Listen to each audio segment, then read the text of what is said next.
All right, all right, all right. It's Irish Breakdown After Dark, another edition. Yes, it is.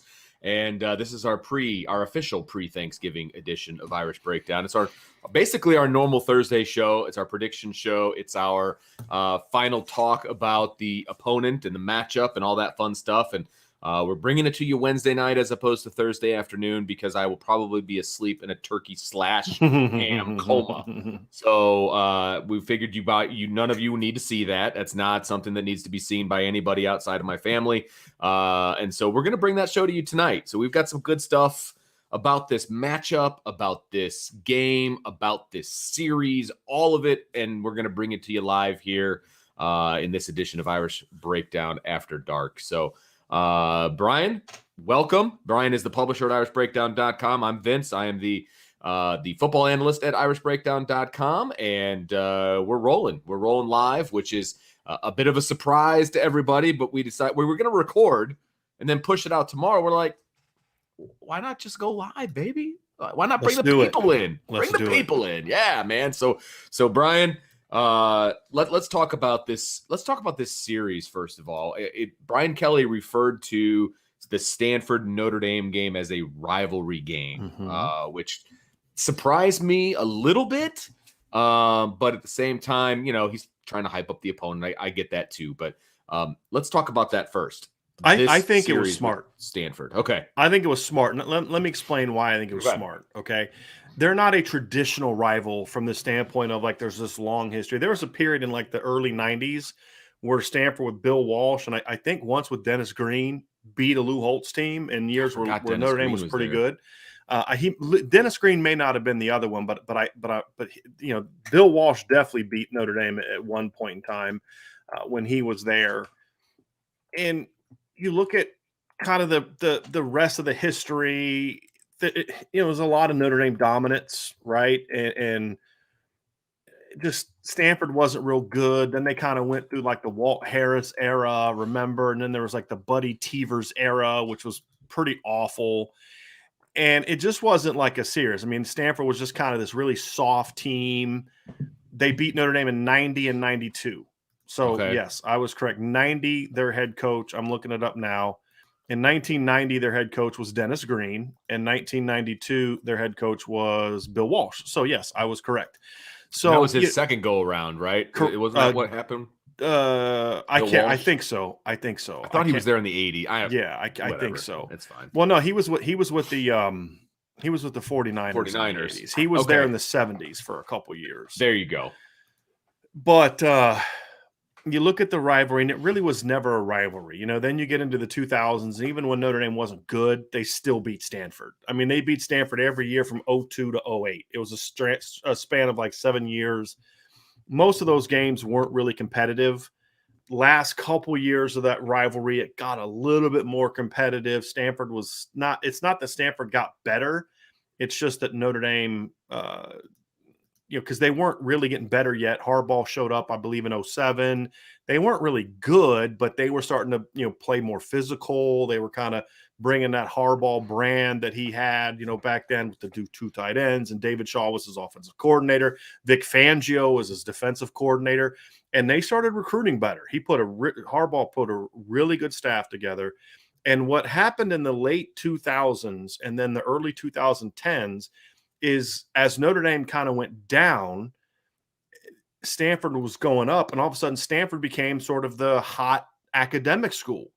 And so they were going around the country getting players. I remember getting like Chase Thomas out of Georgia. They got Andres Pete out of Arizona, who was a big-time recruit that Notre Dame wanted, beat Notre Dame for Josh Garnett. That was like right when Ed Warner was let go, and then Harry Hiestand showed up, and they tried to get Garnett and couldn't get him. They started getting all these top players and started beating Notre Dame for a lot of recruits. And they were a thorn in Notre Dame's side. Remember Paulson Adebo commits to Notre Dame, right? And he was part of the 2017 class. And the thought at the time was if Stanford ever offers, he's going to flip to Stanford. And it's just like, what? Like, that's just he's a kid from Texas, right? Like, what is going on here? But it's because Stanford had established himself as this sort of, at that time, the preeminent academic program. They had the Orange Bowl win. They had that great Fiesta Bowl matchup against Oklahoma State in 2011. I remember that great Brandon Weeden team that Oklahoma State had. Should have played for the title that year. They should have played LSU for the national title that year. Went and played them. I think Oklahoma State won something like 41-38, right? Come out the next year, you win the Orange Bowl with Andrew Luck. The next year, 2012, Notre Dame and them have this great matchup. 2013, Stanford beats them again. Notre Dame wins late in 2014. And then 15, 16, and 17, Stanford won each of those games. And they just sort of reestablished dominance in the series. And it was sort of frustrating because you've got this academic school in Northern California and weather's better and all this other kind of stuff. And they're beating Notre Dame on the football field. And so then they started beating Notre Dame on the recruiting trail. Well, Notre Dame comes out in 2018 and blasts Stanford. If you remember that, Vince, it was a matchup of two top 10 teams at the time. Now, Stanford finished unranked, but at the time it was a big game. And Notre Dame, because that was when it was the middle of the season. It was like late September. Right. It was like the 5th game of the year. Mm-hmm. And Notre Dame just blasted them. Well, that was the first time Notre Dame had really pounded Stanford since Brady Quinn was a quarterback, at Notre Dame. And I think it was 2005 is the last time they had really pounded Stanford, because up until that point, up until when Notre Dame beat them in 2012, Notre Dame hadn't beat them since 2008, right? So it was Jimmy Clausen at quarterback. They won that game by 7. They won by 7 the year before when they both stunk. They won, so they hadn't really like I said, they hadn't really beat Stanford convincingly since 2006. That was the last time they had a 21-point win. Well, you come out that year and you beat them convincingly. Okay, good first step. The previous 2 games, if you remember, the 2012 game when Notre Dame went to overtime. The 2014 game was the one where Everett Golson hits Ben Koyak in the end zone on that, with a minute left in the game. Right. And then Stanford in 2010 beat Notre Dame, 37-10 at Notre Dame Stadium, beat them by 2 touchdowns in 11. 15, they had that upset win at the end. They come from behind and beat Notre Dame in 2016 at home, a game Notre Dame led 10-0 at halftime. And then Notre Dame takes a fourth quarter lead takes a fourth quarter lead at Stanford, and then Stanford ends up just dominating the fourth quarter, winning by 18. And it just had become a really disappointing rivalry. And after that 16 game, you had the strength coach for Stanford, said bye-bye to Brian Kelly because of the thought was he was going to get fired. They beat him the next year, but the last 2 years, Notre Dame has finally started to establish dominance. You had the blowout win in 2018. Then in 2019, Notre Dame goes to Stanford, gets their first win at Stanford since 2007. Right. Yes, I remember that being a big deal. Yeah, and pounded them. I mean, now again, Stanford wasn't good. They were not a very good team, but you beat them 45-24. It was the first winning streak that Notre Dame had over Stanford since 2007 and 2008. So that had been over a decade since Notre Dame had won 2 games in a row against Stanford, something Stanford had done multiple times. And it was one of those things where it's kind of like, okay, you have a chance to reestablish dominance. And I think this game is actually, for me, is important in that regards, because there's still a little bit out there of, well, Stanford's a really good academic school and a really good West Coast and all that kind of stuff. They faded a little bit in the recruiting trail. Right. But there's still a little bit of there's a couple kids a year that still just have that Stanford love. And we've seen Notre Dame in recent seasons lose a couple kids, not a ton, going through it. But you look at this rivalry now and you say, this is the opportunity for Notre Dame to not only get a 3-game winning streak, Vince, but this is your chance to have your 3rd straight just destroying them. Mm-hmm. And to where now it's like Stanford's not even in our league anymore. Like, you want to beat them so bad, it's no longer a rivalry. Right. But I like that Brian Kelly's playing that up, because that makes it easier for you to kind of say, hey, remember what they did to us, right? Like, so, hey, remember Myron, Kurt, 5th-year guys, Josh Lugg, you remember what they did to us? You know what I mean? In 17, do you guys remember what they did to us in 2016 when we were recruiting you guys? You know what I mean? And so you kind of still have that. It's so you do establish that rivalry, and it means more when it's a rivalry, right? So play that up, because, I mean, honestly, Vince, they've played every year since the late 90s. That's kind of a rivalry. It's not like they're in the same division, right? Where it's like, okay, Ohio State plays Indiana, or no, not Indiana. Ohio State plays Maryland every year because they're in the same division. It's not a rivalry. This is different because they're not in the same league. So yeah, I liked the idea of saying it's a rivalry, because honestly, it has been. And as Notre Dame has started to ascend since post 2016, Stanford has started to decline. And I do think the things somewhat go hand in hand, but it's also there's things going on at Stanford that are causing them to descend, but it's made life easier for Notre Dame that they're going down. And now Notre Dame needs to kind of put that final nail in the coffin because you're going to come back and get them at home next year. They're not going to be any better next year, to be honest with you. And this is your chance to really just make this rivalry just like hey, y'all aren't on our league anymore. I think that's important because Notre Dame needs to become, if you're a high academic kid from around the country, now you go to Notre Dame. If you care about football, now you go to Notre Dame. Because there's kids out there that will pick a school straight up because of academics. Right. That's a D1, that is still serviceable as a football school, right? But if academics is more important to you, there was a period where kids were picking Stanford. And I think Marcus Freeman is the one that made the point in the summertime when he came on to Irish Breakdown. He said, look, if you're looking for an academic school, it's Notre Dame. If you're looking for a football school that's going to get you to the NFL, it's Notre Dame. If you're looking for a school that's going to get you to the college football playoff, it's Notre Dame. He goes, we check all of those boxes, not just the academic piece. And I think that's going to be important. And a beat down on Saturday will just drive that point home even more. So, yeah, I agree with you on that. Right. And it's one of those things where, you look at it and Northwestern's not a player, Duke's not a player in this. It's really only ever been about Stanford. And Stanford's been the only team that's ever really been able to not only beat Notre Dame with any sort of regular. I mean, Duke had the one win in 2006. Notre Dame sucked that year. They were terrible. That game didn't mean anything. But they've been able to go out and just consistently beat them on the football field and then, of course, beat them in the recruiting trail. And that's been the big thing is you have to wonder, Vince, as you kind of go through the list of recruits over the years that they beat them for, and you start putting this list together and you're like, man, what could have happened if Notre Dame could have got a couple of those guys? Sure. And, I'm just looking at the list now and I'm going through 2015. Andres Pete, first round draft pick on the offensive line. What would Andres Pete have done if he was coached by Harry Hiestand? Yeah, right. What would Josh Garnett have turned into if he was coached by Harry Hiestand? You know what I mean? Like you look at Nor Davis. Remember him? He was a big, tall, athletic linebacker from Florida. He was a guy that Notre Dame wanted. Solomon Thomas. Notre Dame tried to make a play for him. He was all Stanford because, again, at the time, Stanford had great defenses. They were putting guys in the NFL. You had this big rivalry. Secondary-wise, remember Justin Reed, 2015? Notre Dame wanted Justin Reed, couldn't get him. Bobby Taylor's kid, Tom Carter's kid, went to Stanford over Notre Dame. Alex Carter, he became an NFL player. Ben Edwards is another guy that Notre Dame wanted. He went to Stanford. So Stanford started legitimately beating Notre Dame for kids that were really good football players that end up becoming NFL football players. And again, I haven't even gotten to 2016, 2017. Curtis Robinson's another one. He ended up not panning out, but Notre Dame really wanted him. You look at the current Stanford team, Thomas Booker. What would Notre Dame's depth chart look like right now if Thomas Booker was on the roster? There's just so many different things that you look at and say, boy, if you could have won just a few of those battles, what would Notre Dame's team have looked like? And so to me, that's why this rivalry still matters.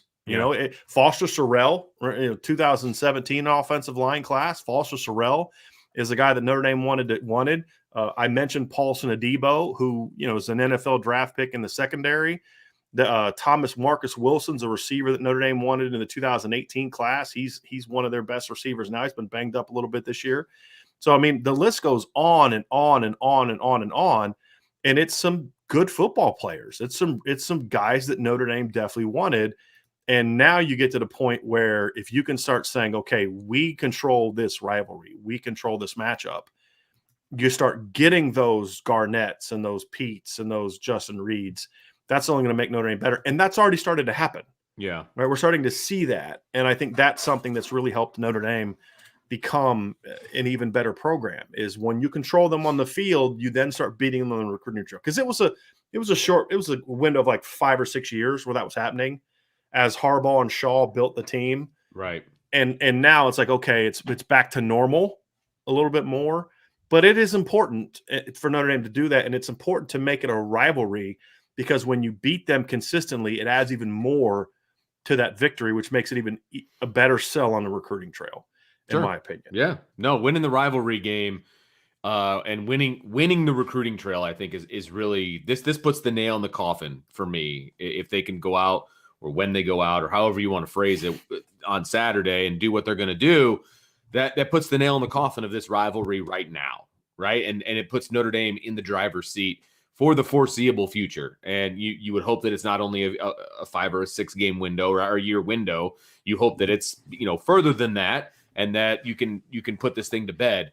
But yeah, if they go out and they beat Stanford soundly, then the conversation on the recruiting trail, the pitch on the recruiting trail, there isn't one. Stanford stops even being a player. Like, hey man, because now it's like, if you're looking at Stanford and you want to pick Stanford over Notre Dame, it's like, yeah, you're not real serious about football, right? I mean, that's the way it looked, and that actually becomes a thing that helps you as a program. Say, look, we got to convince this kid to not go to Stanford. Right. He's not from Northern California, it's not like there's that excuse. If this kid wants to go to Stanford, then that tells me he's not serious about being a championship football player. Exactly. And that's something you need to know. So that's kind of, that to me is this rivalry was probably the most frustrating of any that Notre Dame's had in a long time. I mean, the USC rivalry in the 2000s didn't bother me. They just had way better players. Mm-hmm. And Notre Dame had really bad coaches. This Stanford thing was because, like, Stanford was doing what Notre Dame was supposed to be. Stanford was what Notre Dame was supposed to be. Agreed. So all these years, people say, well, you can't recruit top players. And I'm like, have you looked at Stanford's roster? Right. Like, I mean, are you seeing what they're putting in the NFL? Not just linemen and tight ends and quarterbacks, which helps. They're putting DBs in the NFL. They're putting defensive linemen in the NFL, right? I mean, what's going on here? They're putting running backs in the NFL.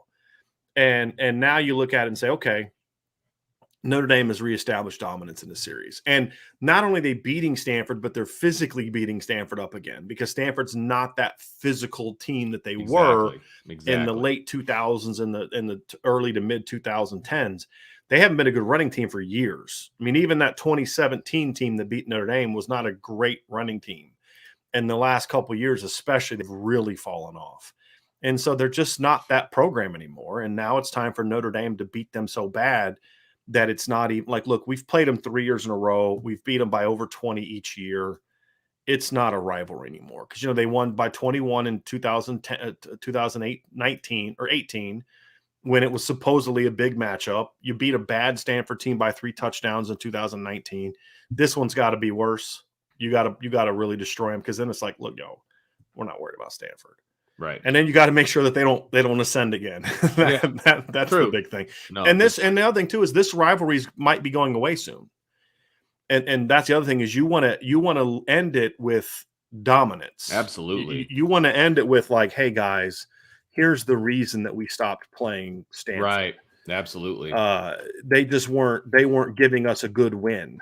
And you don't want to end it with a couple L's, right? You want to end it with, like, look, we won 4 in a row. They're not on our level. We needed to do some things that were better for our program, because 2023, I believe, is the last year that Notre Dame and Stanford are scheduled to play.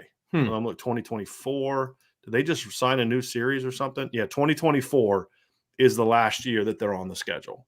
Okay. Now, they may re-sign and continue to push it, because, I mean, the contracts always run up. But this is the most I've seen of a push of maybe we shouldn't be playing Stanford anymore from the Notre Dame standpoint. And honestly, I would like to see this series go away. I would I don't want to get rid of Stanford. But I want to get rid of Stanford. Exactly. So you should play them about 4 times every 10 years. So basically, I'd kind of go like 4 years on, 4 years off, 4 years on, 4 years off, something like that. But this is a rivalry I'm okay not having it. I would rather see them cycle through a pack. Like, I would like to always play USC, always plays Navy. That's it. I'd rather see Purdue or Michigan State back on as a regular instead of Stanford. What I would prefer to see with that slot, however, is I would much rather see a situation where Notre Dame rotates the Pac-12. UCLA for a home and home. Yeah. Washington for a home and home. Oregon. Oregon for a home and home, Arizona State for a home and home.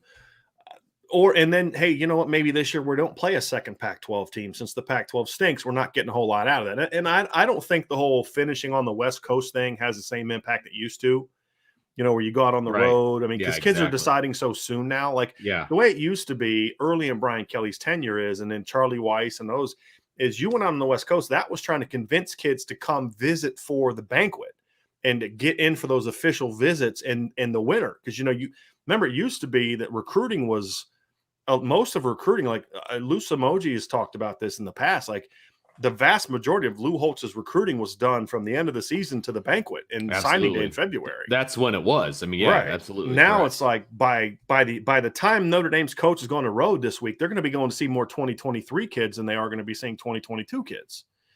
And so I don't think it has that same advantage. I think now it's kind of like, hey, go play in Texas at the end of the year 1 year. Here's a thought: finish your season at home. Yeah, that'd be different. I think there's more things you could do with this rivalry or with that slot than just playing Stanford all the time, especially if Stanford's not going to be taking football seriously. Yeah. And I think right now, and it's not David Shaw's fault, I think Stanford's fault. I don't think they're prioritizing football, and I don't really care to get into the reasons why I think that is. They're irrelevant. It's just they're really pushing back against a lot of the things that are the direction of college football. It's like they're doing now what Notre Dame did back in the late 90s. Right. Which is like, let's de-emphasize football. And that's the thing for me. So that's kind of how I look at it, Vince, is I would be ready for this series to be done as a regular year-to-year schedule. Right. I would, like I said, I'd have blocks of 4 years or maybe 2 years, and 2 years on, 4 years off, 2 years on, 4 years off, something like that. And it's just not a series that's overly important to me anymore. And honestly, you don't get if Stanford keeps falling back, you don't get a lot out of beating them. They beat you, they upset you every now and then. It's going to be huge for them. Right. There's just not a lot in it for me. It's like, it's almost better to say, hey, we dominated them. We beat them for like 5-6 years in a row. And we needed them. They were hurting our strength of schedule. Sure. You know what I mean? Like, what kind of recruiting pitch would that be for Notre Dame? And then they just stopped mattering anymore. Right. Yeah. So that's kind of how I look at this rivalry, Vince. It's been a good one for a long time, but it's served its purpose. Right. Notre Dame has reestablished dominance, and I'm ready for it to be over, to be honest with you. Yeah, I'm with you. I'm absolutely with you. And let's kind of move to this week's this year's game, this week's game, and let's talk about why this game with Stanford is so important and what the big picture element of this game in particular, and the last game of the season, the last opportunity for Notre Dame to show who they are, and that maybe last week wasn't a fluke. Mm-hmm. Well, this is your last impression you're going to leave on the committee. Exactly. And it's exactly what you just said, Vince. You need to show them that the last week was not the one-off. And we talked about it earlier today when we discussed the Notre Dame offense against the Michigan defense, or the Michigan defense. People are talking about Michigan in there. So when you look at the Stanford defense, the Notre Dame offense, it's about, okay, you come out and you do what you got to do to make them realize that, hey, last week wasn't just, hey, everything went right.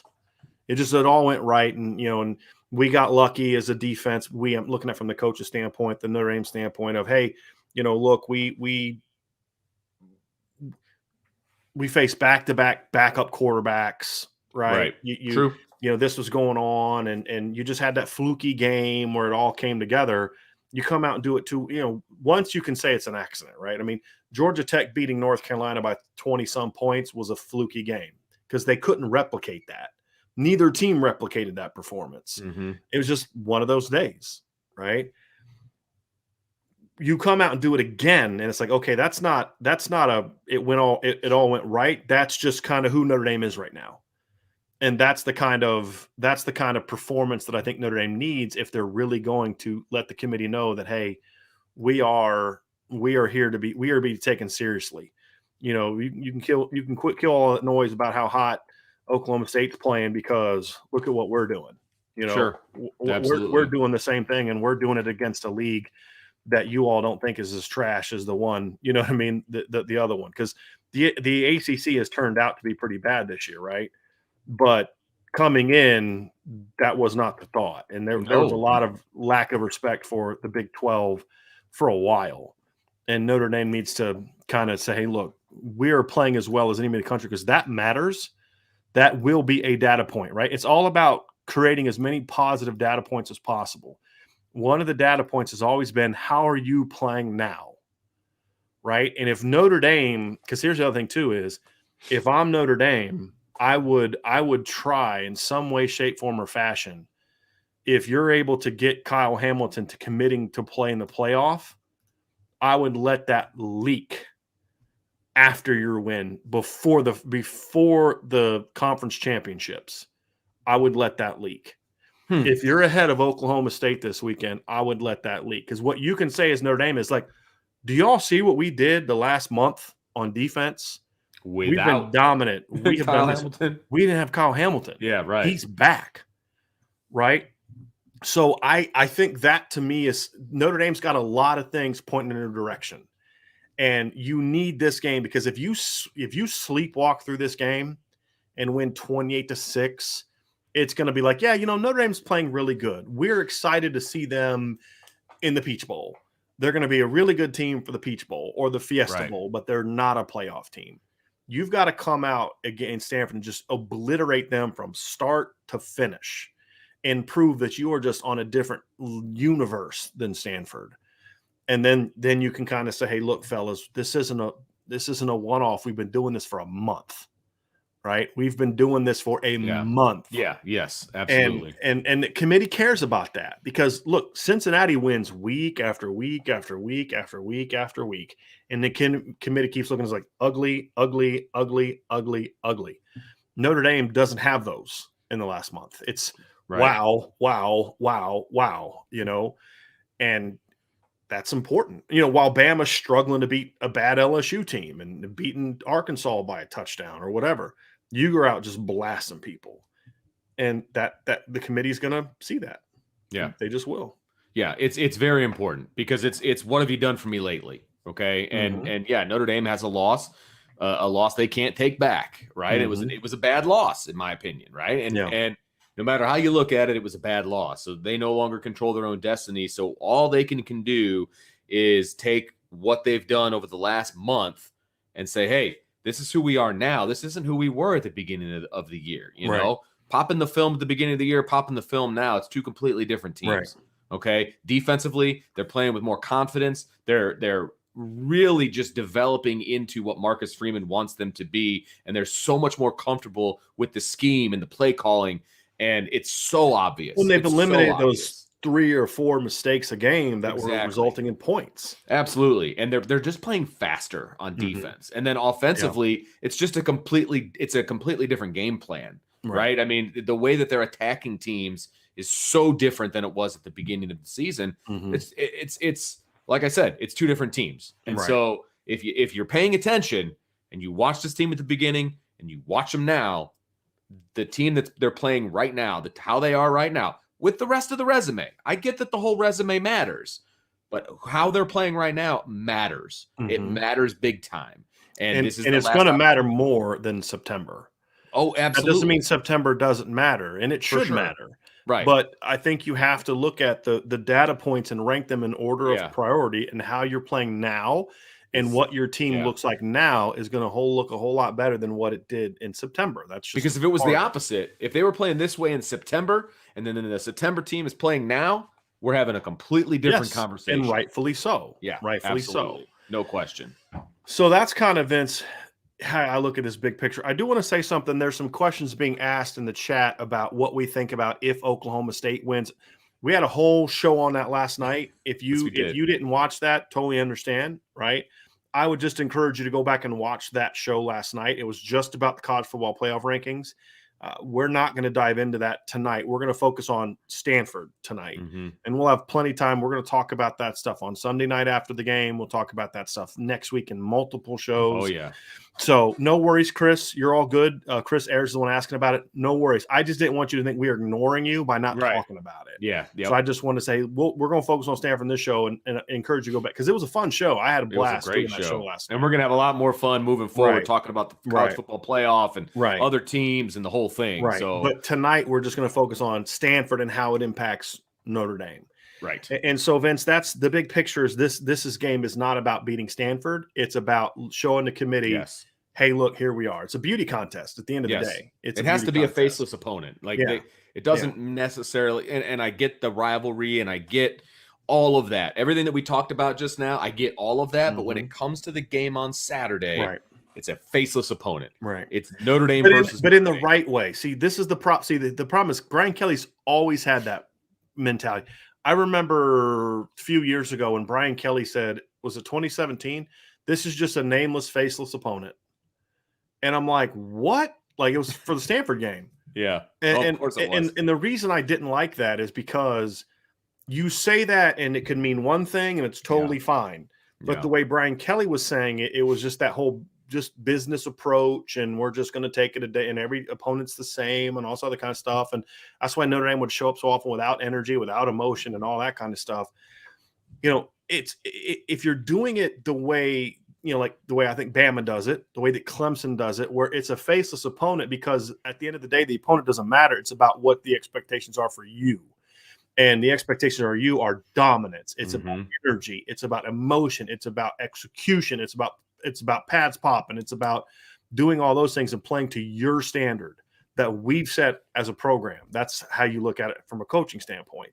And it really doesn't matter that it's Stanford from the standpoint of when you are who you are, that doesn't matter. Now, when you're playing Clemson and Oklahoma, you're going to start paying a little bit more attention to the jersey on the other side. That's just human nature. Of course. But it's about demanding a standard. And then when you don't live up to that standard, being willing to say so. That's the final step for Brian Kelly, is after a game like Virginia, being willing to say, you know what?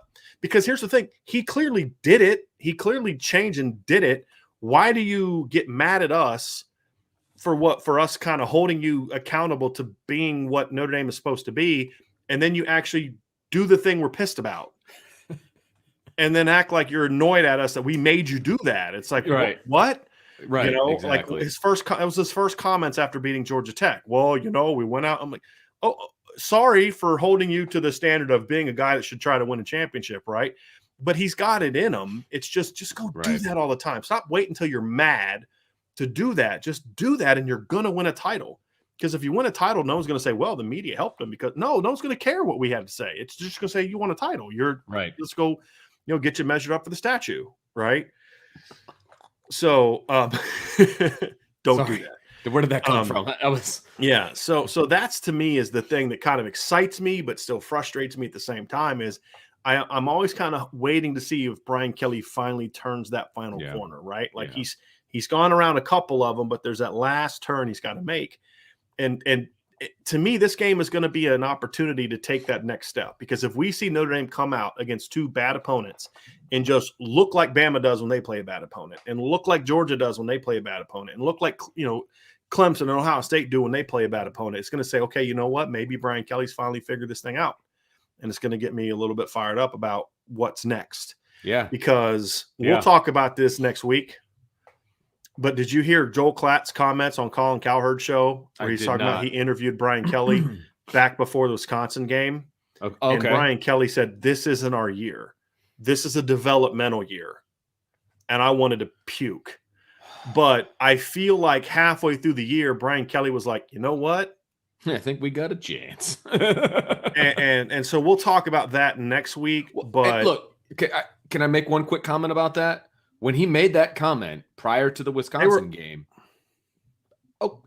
okay. I mean, no, the way they not were, okay. No, not okay. The way they were playing and the way they were coaching, but they were playing, you're right. It's not their year, because he viewed it as a developmental program. The whole thing about it not being our year is a different thing than him saying it's a developmental year.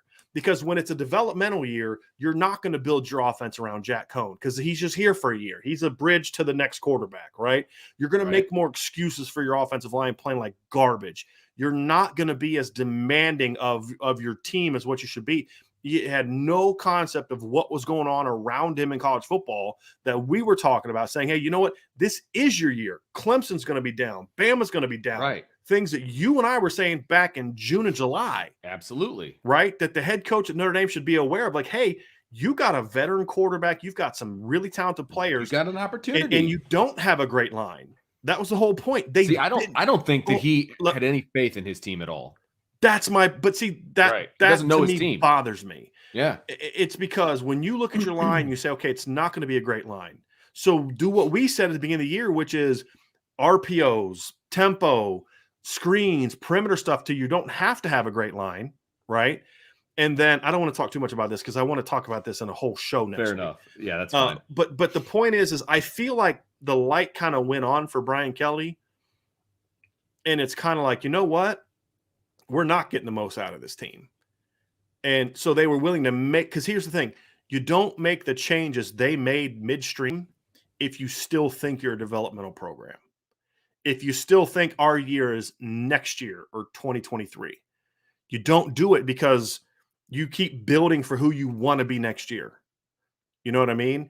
And so now that's gotten us to the point where now, Vince, I would argue that if Notre Dame can do what they need to do this weekend against Stanford, we could be talking about how this actually is Notre Dame's best chance to maybe do some damage in the postseason because of the fact that, number one, they're playing so well, and the fact that the teams that they're going to face off against aren't as good as teams in it. There's no 2018 Clemson out there. I'm sorry, with all due respect to Georgia fans, you're not 2018 Clemson.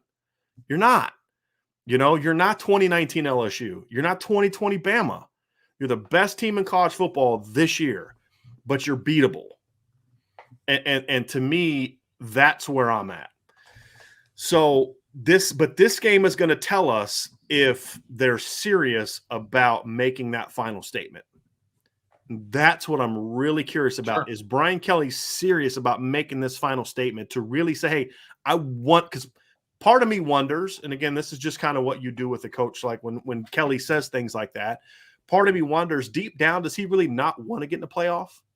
Would he rather be in a New Year's Six Bowl where they can just go beat Baylor or Pitt or something like that and be 12-1 and carry that into the offseason, which there's some merit to that. I don't buy it, but I mean, there's some merit to that. Does he really want to be in the playoff and possibly have to face a Georgia again? Part of me wonders that. And then if that's the case, maybe you don't put a beat down on Stanford the way that you did on Georgia Tech. Hey, we got the one off our back. The media will leave us alone now, and now we can just go back to doing what we're doing. Or do you say, hey, you know what? I didn't give this team enough credit. I didn't think this guy was going to step up and be what he was. I didn't think this guy was going to step up and be what he was. We thought Foskey was good because here's something.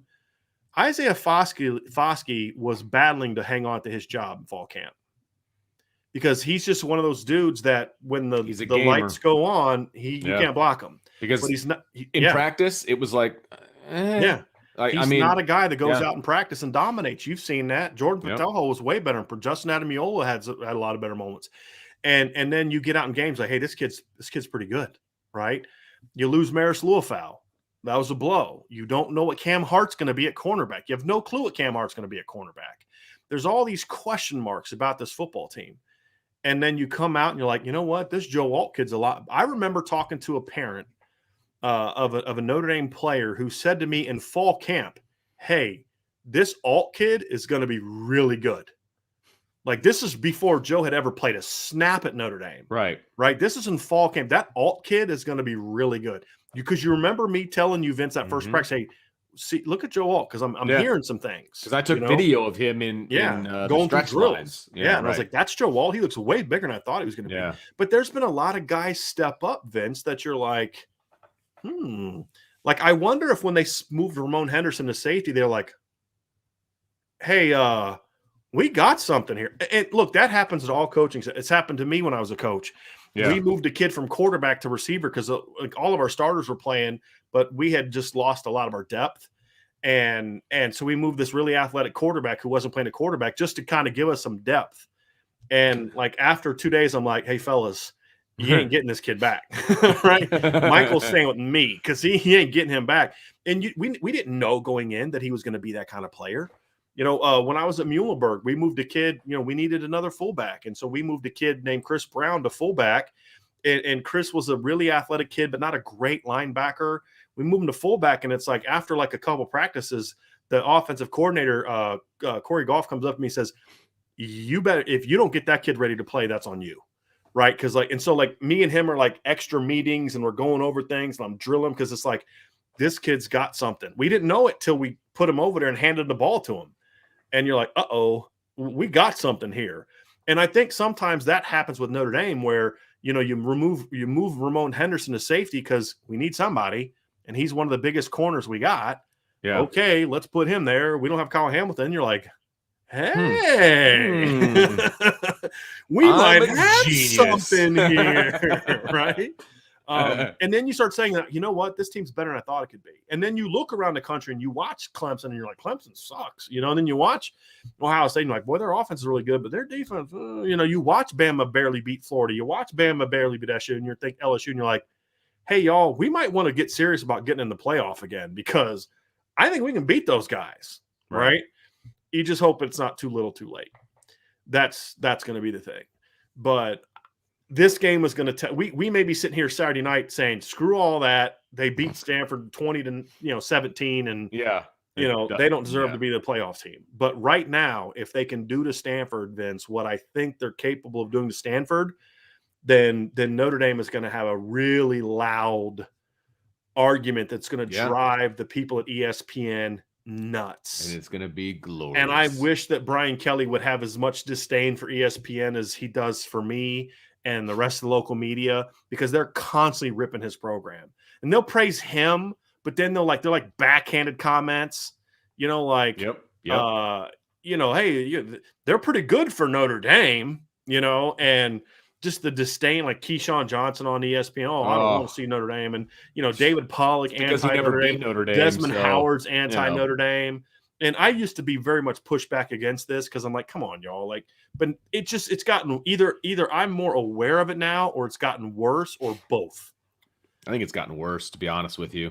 And I just wish Kelly would see that and be like, you know what? I'm going to give middle fingers to all of y'all. You know what I mean? I would love to see that. I would love to see that from him. Where and his players would love it too. Yes. Like, you know what I mean? I'll give you a great example. Today on Twitter, Danny Cannell comes up with this thing about, Notre Dame should schedule BYU, and because they're not sitting home while the other teams are playing good teams. And I said, no, I'm going to pull up my tweet because I come up with them every now and then. I get lucky every now and then with a funny tweet or a good comeback.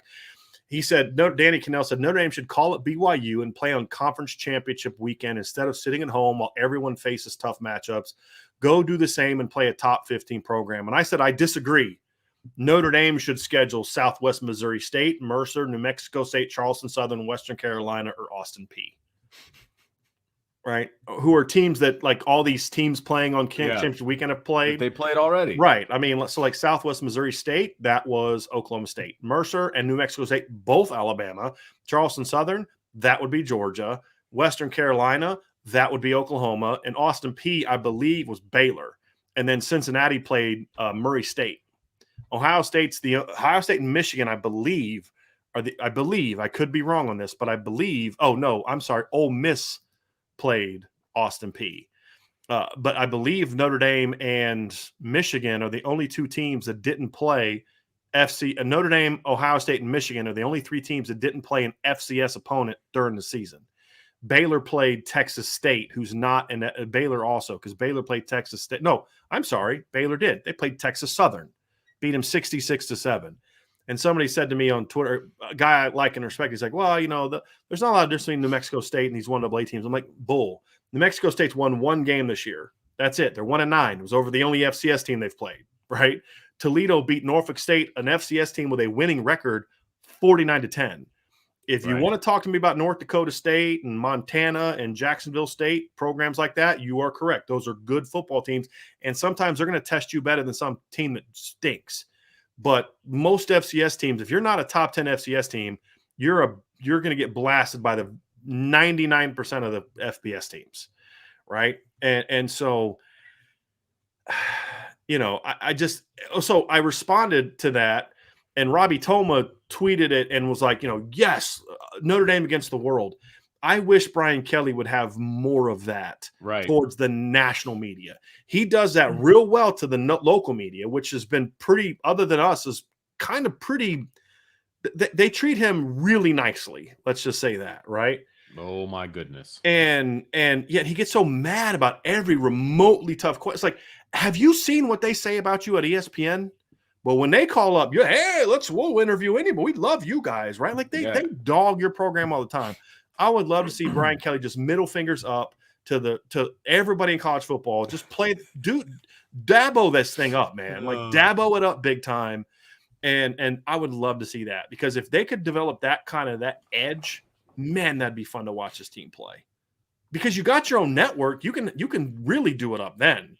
You know what I mean? Because NBC's become very pro Notre Dame with their coverage. You know, it's agreed. like, I mean, they just do the talking points every weekend, which is what they should do. You cover Notre Dame, that's it. You should be pro Notre Dame. Yeah, it's Notre Dame in the Olympics. Right. That's it. That's what you got. Right. So in Sunday night football, that's it. Right. Right. So anyway, so this long diatribe in this long rant to get down to the point that, you know, this opportunity. It's another opportunity for Brian Kelly to finally say, we're this close. Let's do what we need to do to make that final turn, not just coach a little better and play a little harder, but let's do what we need to do mentality wise, attitude wise, coaching wise, to really take that next step. And what to do to take that next step is to destroy Stanford. I'm not talking about running it up in the fourth quarter. I don't care if you score a point in the fourth quarter. You know how many points Notre Dame scored against Georgia Tech in the fourth quarter last week? Did you hear me say a thing about it? Well, it should have been 62-0. No, because I understood what they were doing. You know, that's the thing for me, is I want to see them take this next level. And he's got this program so close. That's why I get so frustrated. I'm so critical of him, because sometimes when you get this close, it's hard to make those final. Hey, you know, am I really going to fire a guy that had us in the Joe Moore Award finalists last year? If that's what it takes for your program to get the next level, heck yes, that's exactly what you do. Right? Urban Meyer fired a defensive coordinator after they had won 24 straight games and went 24-2 over a 2-year period. Fired his defensive coordinator. They went to the college football playoff with Tim Beck and Ed Warner as offensive coordinators. They got blasted in the postseason, and both of them were gone the next year. Right? And he went out and hired, you know, Ryan Day.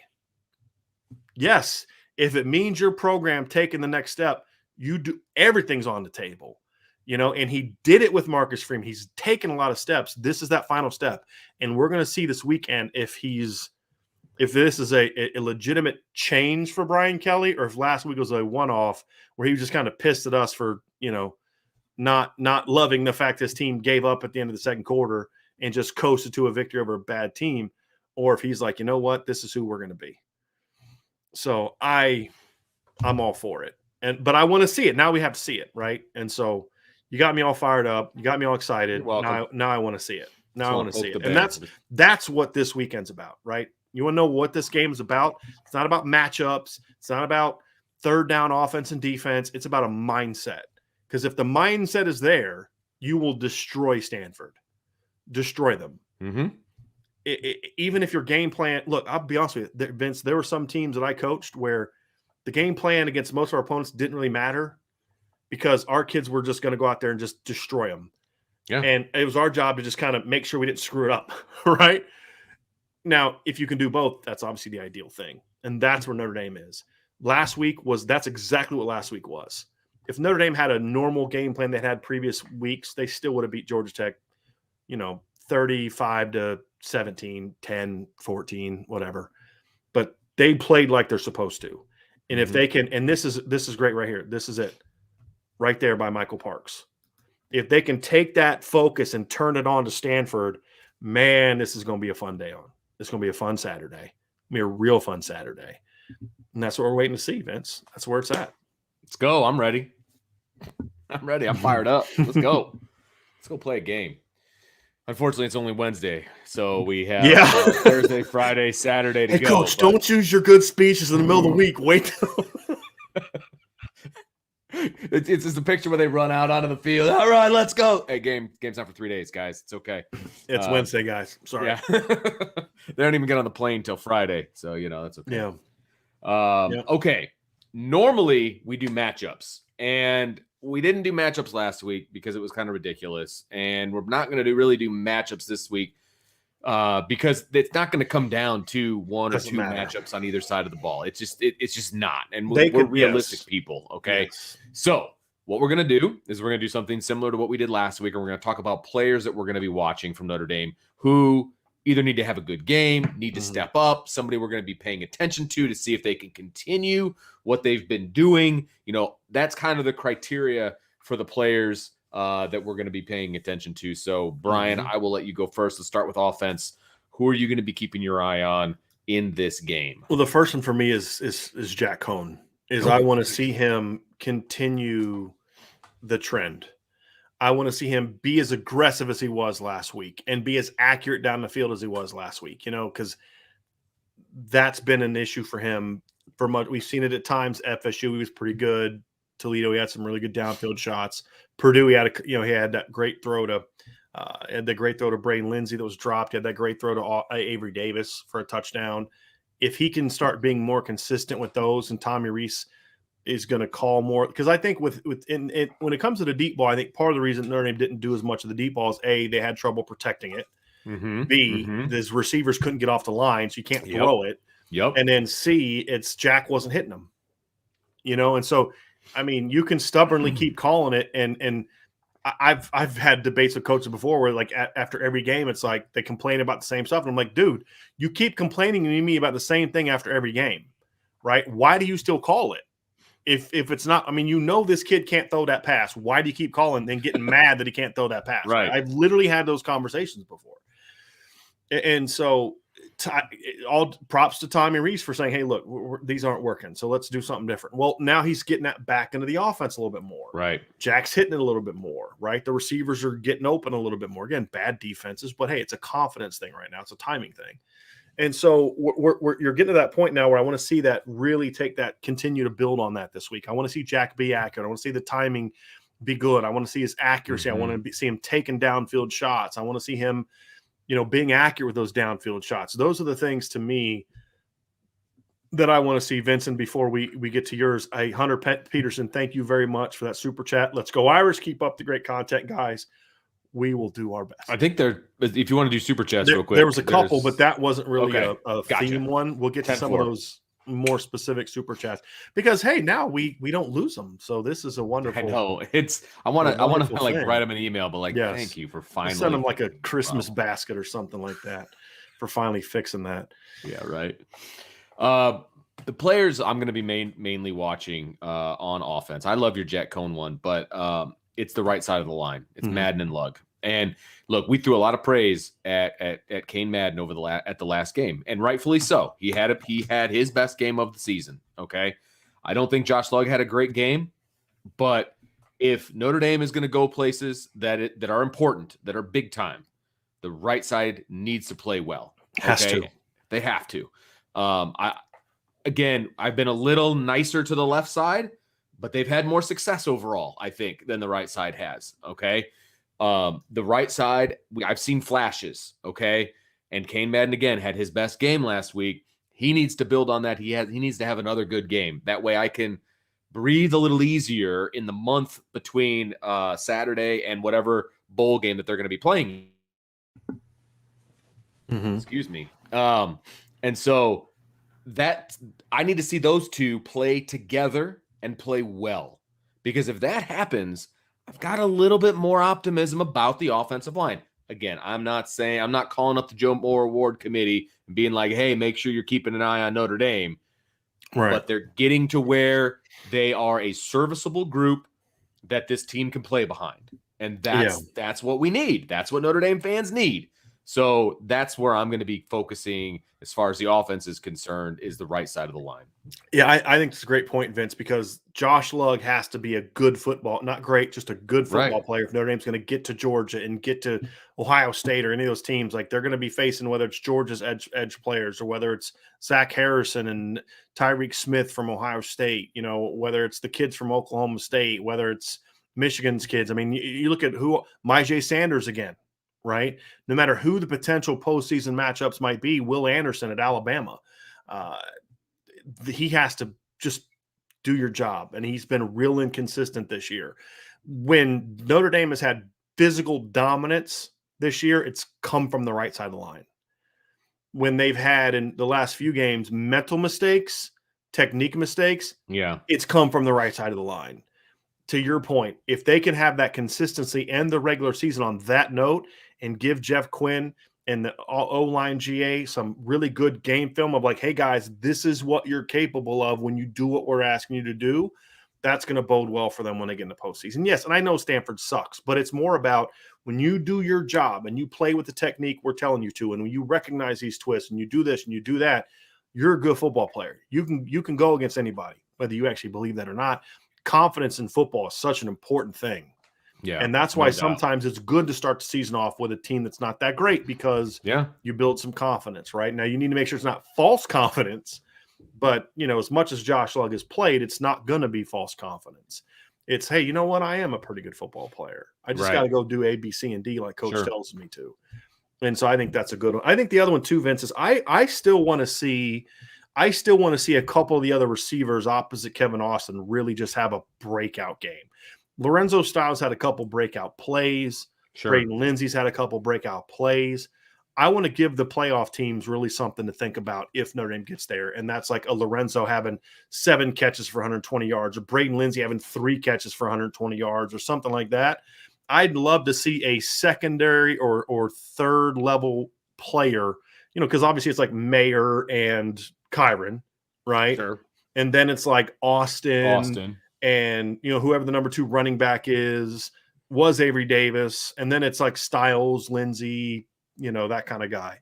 I want to see one of those third level guys really jump up to that level 2 of, hey, I'm a playmaker, right? Not just reverse a game, but like I'm a playmaker if you don't prepare for me. And again, that's a confidence thing too. I think Braden Lindsey needs to catch a post route or a deep ball for a big play to get his confidence in doing that back. And then that makes his reverses so much more effective, which then in turn makes the other stuff more effective. Right. I'd like to see I want to see a third. When I'm talking about level, I'm talking about like of emphasis, like talent and emphasis. Like, you're building your game plan around Mayer and Kyron, right? But then Kevin Austin's pretty important too. He's right there, that next level. And then it's the complementary players, right? And I'm trying to find a right way to say it without it coming across like they're not good players. They don't matter. It's just you can't build your offense around everybody. You can do stuff for everybody, but you still have to kind of build your offense around your guys. But when your guys are playing well, which Kyron is playing at a high level, Mayer's playing at a high level, Kevin Austin has been as consistent as he's been all season, the last 3 weeks. Then if all of a sudden Braden Lindsey starts making plays and Lorenzo starts being a little bit more consistent for 60 minutes, boy, that's when you're like, how do you defend this team? And that's been the exciting thing about this team all year is I wish we could have seen this sooner. And with better coaching in that position, a receiver, we would have seen it sooner because we're talking about seniors. Austin's a senior. Braden's a senior. Avery was a 5th-year guy, right? And, but hey, better late than never. Yeah. Right, Vince? Hey, absolutely. The never part is what I was worried that we would be looking at. So I will take the late. No question about it. No question. You want to jump to the defensive side, or do you want to? Well, before we do, there's a couple super. Wait, one more time. 3 super chats. So let's just go ahead and start at the top and get a couple of those super chats out of the way, and then I know one of them was just a score prediction, but we'll go ahead and get that love for Anthony L. There it is. Okay, Anthony L brings his score prediction 48-6. No TD streak. Gets to 4. Very close to one games. of our predictions. Very, very close to one of our predictions. And I agree with you, Anthony. I think I would agree with about the TD streak. One of our colleagues in the press box on Saturday called it "No Score November" for this defense. I thought that was pretty good. Who was that? That was Chuck Freebie. That's really good. Freebie. Chuck's my guy. Yeah, that was really good. I love Chuck. No Chuck Score November. Yeah. That's really good. I love Chuck because Chuck is all about high school sports, and so he and I get along really, really well. And I actually hired his daughter to work for me at one point. Nice. Yeah, great family. But Chuck's a good dude. That's really creative. No Score November. I like. And he said it to me like as he was leaving the press box, like in passing. He's like, "No Score November." Like as he was like kind of waiting on, like, I wonder if this is really good. I want to deliver it, but it's got to be the right audience. Yes, Vince, I'm the right audience. Vince is a good guy to test it on. Yeah, I like that. Because again, the North Carolina game was in October. It was the last weekend of October. Yeah, they've given up 9 points in the month of November. That'd be my goal for if I'm Marcus Freeman. Like, we are not giving up 20 points this month. Yeah, not because you got to hold them under 11. That's right. Right. I love it. Love it. That would be a lot of fun. Let's Thanks see for the here. super chat, Anthony. Yes, absolutely. Thank you, Anthony. Just your ordinary Joe. What's up, Joe? Thank you for the super chat. Hope everything's going well for you. Let's see. He says Shaw's mantra the week before the 2013 win over Notre Dame was, quote, intellectual brutality, unquote. Mm-hmm. What does that even mean? Isn't Notre Dame similarly capable? This is one of the reasons I love David Shaw for so many years. He hasn't done a good job lately, but I was a big fan of David Shaw because he is an intellectual guy, but he's also a fiercely competitive guy Sure. and very smart.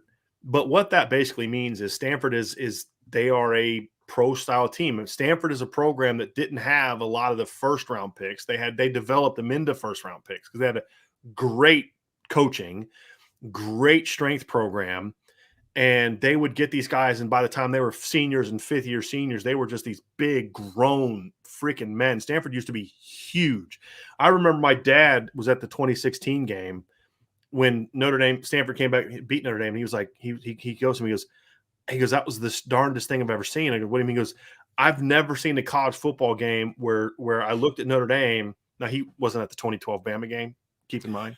Granted. But he was at the 2015 Ohio State Notre Dame game in the Fiesta Bowl. But he said, I've never seen a team like Stanford was just so much bigger than Notre Dame, just physically bigger than Notre Dame. And that was the last of those Stanford teams that was really that way. Even 2017, they weren't a real big team. Yeah. But they were physical, but they were really smart. They were really, I mean, he ran NFL schemes, it was the spider 2Y banana stuff, right? Like all that kind of thing. And because they were so veteran that they could do some of those things.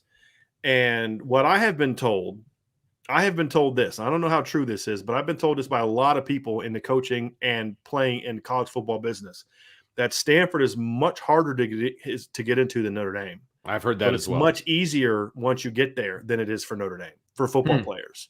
That the actual workload is not as demanding for them as it is for Notre Dame players. Interesting. Yes. I've been told that by a lot of people. And I've been told that by people at Notre Dame who have friends that played at Stanford. Right. And they've talked about what it's like. So I think that helps a little bit, but that's where it comes from, is they're a really smart team. They're going to motion and shift you and play action and change your eye discipline and your eye levels and make you talk and communicate and audible and check and all this kind of stuff. And they're a really smart team, but when the ball snaps, it is, I mean, they're going to punch you in the mouth. Yep.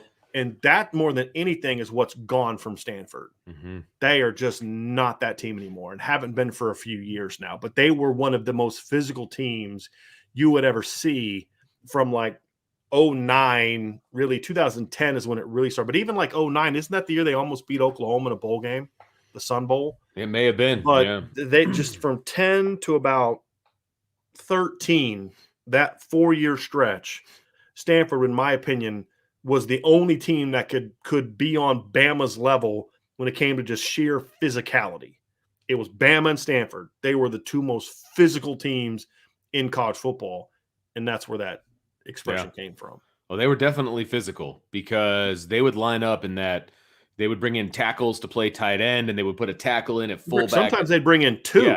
Yeah. They'd have a tackle at tight end and a tackle at fullback, and just wham, bam, and there was nothing the team could do because they were so, like, you can do that and not be physical, and it won't work for you, okay? But they would do it, and they would just hammer people, and it'd be like a wave coming over the defense.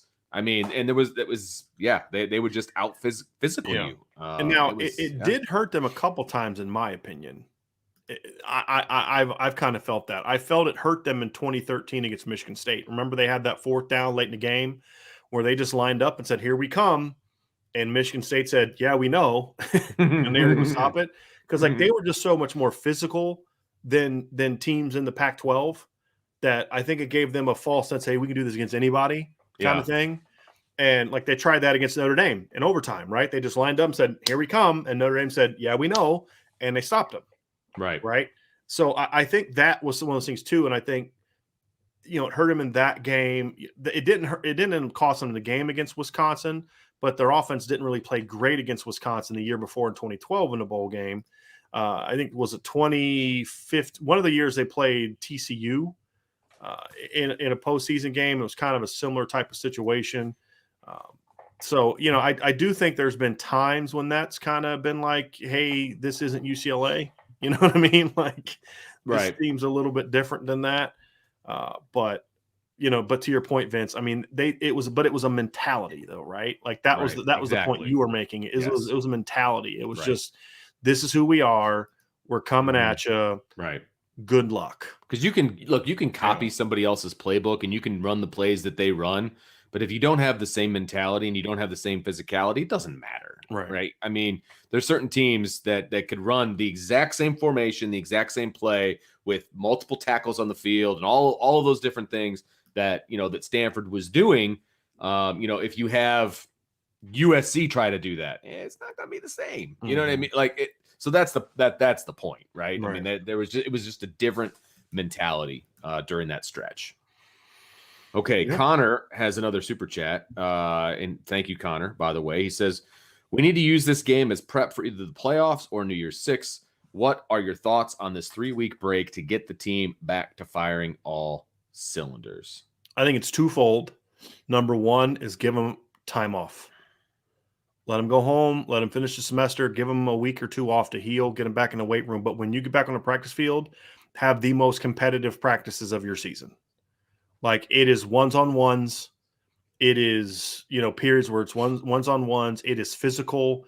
It is play with that. I mean, I would go super fast in practice. Like we're not running it again, right? We're going to go fast. And the reason what that does is going fast in practice is really stresses your mind. You got to be locked in. If not, you're like, oh my gosh, what is going on? Right. You know what I mean? Like, no, get back lined up. Get back lined up. Let's go.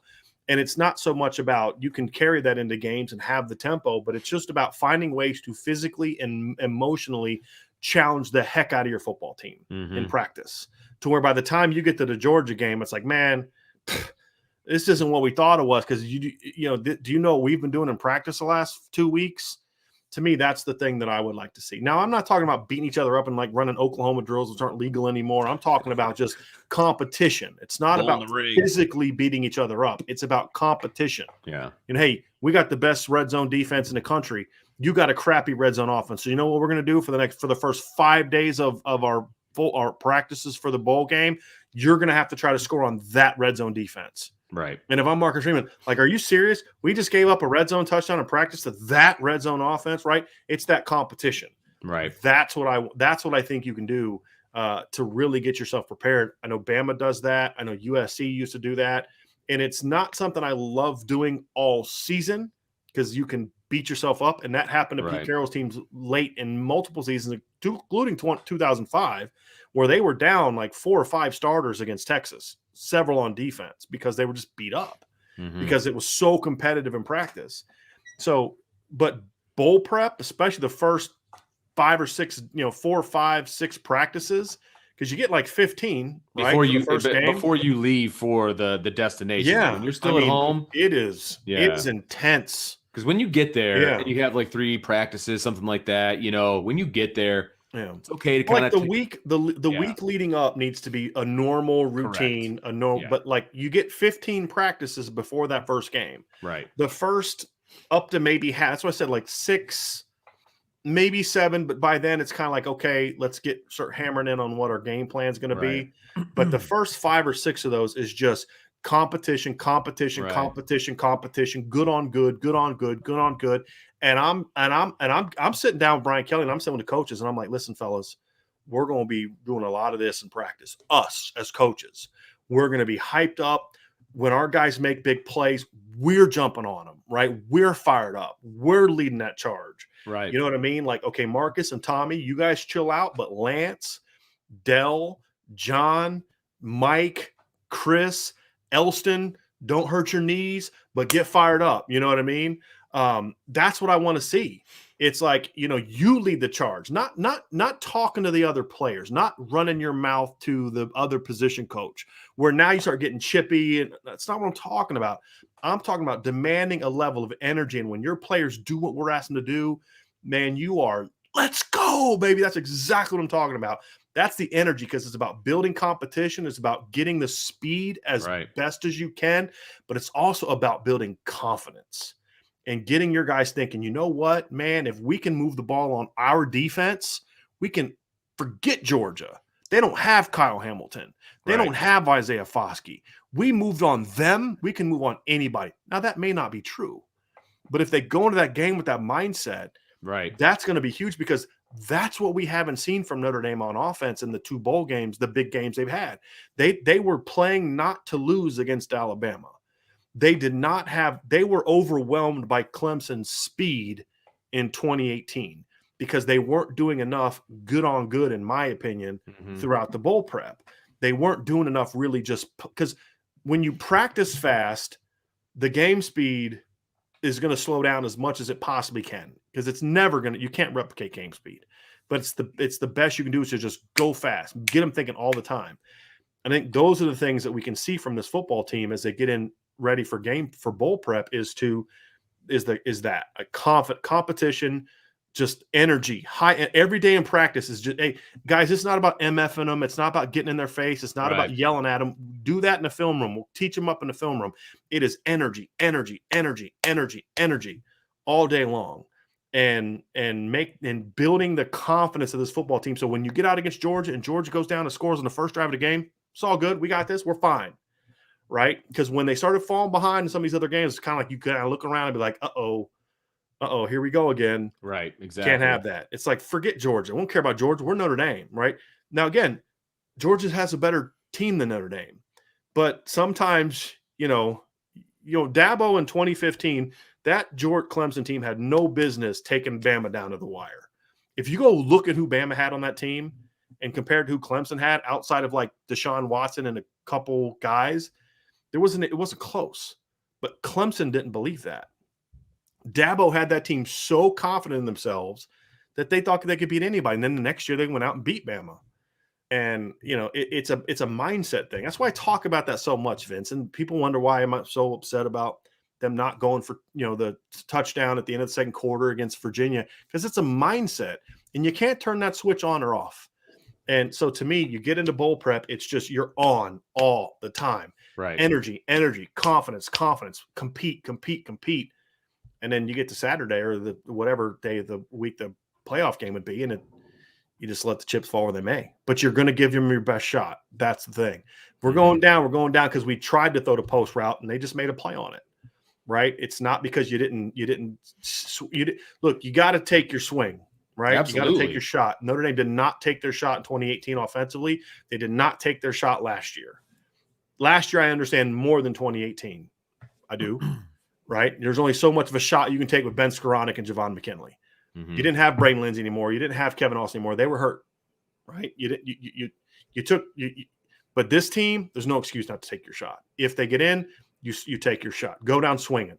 If you lose 41-10 because they're just better than you, but you gave it everything you had and you took your shot and it didn't work out, hey, now you know where your program is. Go make the changes and you're all good. But you took your shot.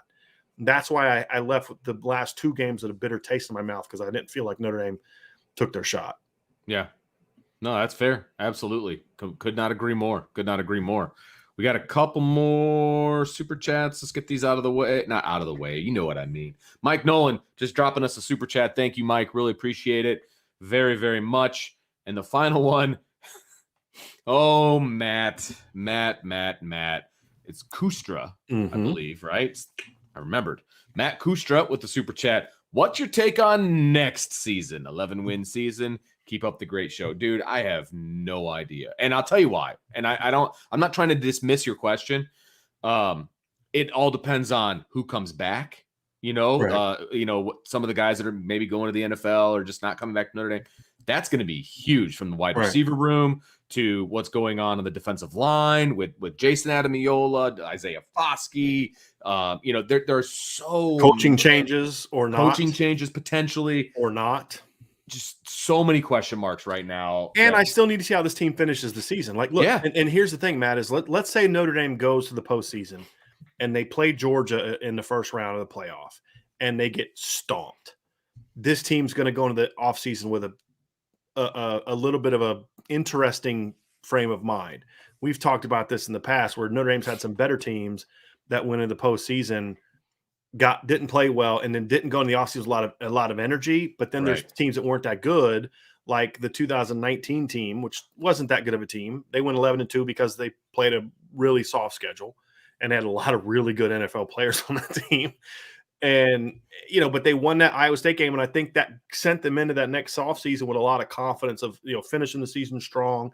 Then in 2014, they lose their last four regular season games, but then they go beat LSU in a bowl game, and that team went into the offseason. You would have forgot that they lost 4 straight games and got embarrassed by like Northwestern and Louisville and USC and Arizona State and all that. You'd have thought those games never happened. Right. The confidence level that team had. So there are just so many things. In fact, or you go into the offseason, the postseason, and you play Georgia down to the wire, and they beat you on a field goal, or you win and you lose a close game, the championship game. Those things, people may not agree with me on this. I believe it. I've seen it at the level I've coached at. I've seen it on Notre Dame teams I've been around. I've talked to people that have been around it. They agree with me on this. Other people don't. I believe how you finish your season has an impact on your offseason. And your offseason has a big impact on your next season. And if you can kind of have that season-ending performance where it's like, fellas, do you realize how close we are? Because it's one thing to think you can compete with Georgia or Ohio State or Bama. It's another thing to actually do it. And I don't think Clemson win. I have no way of proving this. None. I don't think Clemson wins the title in 2016 if Alabama kicks the crap out of them in 2015. Yeah. I don't. I just think that 05-15 game was like, you know what? We can play with these guys. We beat Notre Dame, right? We beat Will Fuller and Jalen Smith and all those guys. We should have beat Bama. We played them toe to toe, fellas. We are good. And then you brought a lot of guys back that next year, and they believe they could beat Bama. I've said this before. There's a big difference in football. Vince, you know this. There's a huge difference between thinking you can win and knowing you're going to win. Oh, yeah. And it may not matter when you're playing Georgia Tech. It won't matter when you're playing Stanford. It matters a whole heck of a lot when you're playing Bama, Georgia, Ohio State, and Clemson, right? And so that, to me, is if they finish the season that way with either a big win or taking a team down to the wire and just showing that we're a play or two away, that's when you can say, hey, fellas, we're going to attack the heck out of this offseason because we're close. How bad do you want it?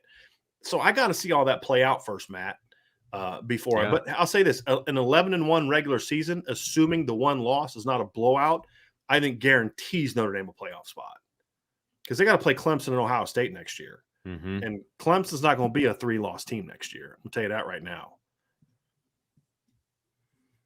I think we got another super chat that we do from Will, just came through. Will Claw says, I know we played Tennessee with Brady Quinn and Georgia, Arkansas and Texas A&M in the future, but why doesn't Notre Dame play SEC teams more instead of Pac-12 teams? California players are soft. Isaiah Foskey would like to have a word with you. Yeah, right. Around the corner in that dark alley. So have fun with that, okay? Look, number one, I think that the West Coast is a good breeding ground for Notre Dame to get players. You may think California players are soft. We had a little bit of a conversation about this. Was it last night that we had this conversation? It was a show. It was a show this week. Okay. The perception about West Coast kids. It's like with anything. Right. It's true of some kids. It's not true of others. I think at times it can maybe be more true of kids out there, but, Jarrett Patterson's not soft. Javon McKinley wasn't soft. Isaiah Foskey's not soft. And I can kind of go down the list of California kids that aren't exactly soft players. But that's a place that's going to be more conducive to Notre Dame getting kids out of than some other places. Notre Dame's never going to have the success in Texas that they're going to have in California. I don't care how many times they play Texas or Texas A&M. It's just going to be harder to get kids out of there. In Arkansas, to me, like Notre Dame was supposed to play them last year, if you remember. They were supposed to play them last year, and then was it this year? Or I forget, it was last year, and then I think this year or next year, something like that. I forget what it was. And then, of course, COVID canceled the season, and they've rescheduled it for like 2026 or something like that. Yeah, right. They put it at the tail end, yeah. So to me, but like I don't know what playing Arkansas does for you as a program. Like you got to think about when you're scheduling these games is if we beat this team, what does it do for our program? Okay, so we're beating a team where there's a good recruiting hotbed. We want to play a road game where like when you go play Georgia, Georgia's going to bring in all the kids that they can to that game, right? And if you play well, then those kids got to see you play well too. And that helped Notre Dame in 2019 because a lot of those kids saw, hey, look, Georgia won, but nobody thought Notre Dame had a chance, and Notre Dame took them down to the wire. And there were I don't know if you remember this, there were Georgia fans clapping for Notre Dame players when they left the field that game. Mm-hmm. Like they earned Georgia fans respect. Right. And because Notre Dame, I mean, they just physically, they did not back down from Georgia. Right. It was a fight, and they just didn't make enough plays to win. Sure. But it wasn't a lack of toughness. And both times they played Georgia, it was like, because Georgia fans, Notre Dame sucks. They can't beat SEC teams. And both times Notre Dame said, hey, we're going to come right at you. I just don't know what playing in Arkansas does. I mean, they've played Georgia. They, like, as you mentioned, they have A&M in the future. But, like, what does playing Kentucky do for Notre Dame? What does playing Vanderbilt do for Notre Dame? What does playing Ole Miss or Mississippi State? Notre Dame's not going to get kids out of it. Like, rarely will they get a kid out of there. And a kid that's already going to be prone to going to Notre Dame is going to go to Notre Dame whether they play Ole Miss or Mississippi State. Yeah, no doubt about that. There's zero value in playing Mississippi State. There's zero value in scheduling Ole Miss in the regular season. There's zero value to playing a lot of those teams. LSU, okay, if you want to have a home and home with them every now and then, okay, fine. But there also comes a point in time where it's like you can have a schedule that's too hard. Right. Or you're just not giving your team a chance to compete because you can't just beat those teams week after week after week after week.